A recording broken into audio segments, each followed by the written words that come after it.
it came to take me away. I'm homeless and living out of my car, but not for the reasons you'd think. You see, I'm what you would call a stereotypical mama's boy.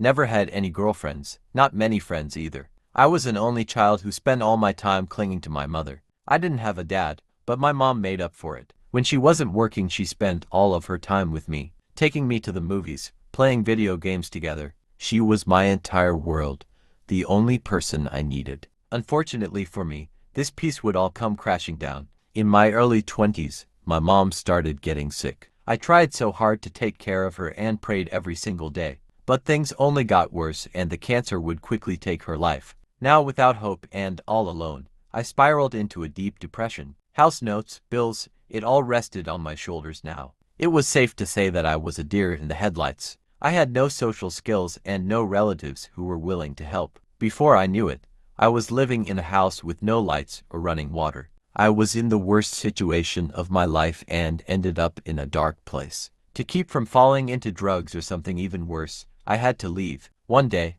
I packed up my car and didn't look back. I drove for what seemed like forever, seeing more of the world than I ever had before. I met all sorts of people during my travels, some freaks but others pretty cool. Literally everything was a new experience for someone who had been sheltered all of his life. But oddly enough, I didn't feel afraid at all. I did miss my dear mother, but there was a feeling of freedom with this new life. Until one day, something happened that forced me to consider finding a more traditional home. The story I'm about to share is one that most probably won't believe, but I know what happened and it will stick with me for the rest of my days. It all started around midnight on a lonely country road. There was nothing but cow fields and old barns as far as the eye could see. I was trying to make it to the next town before calling it a night.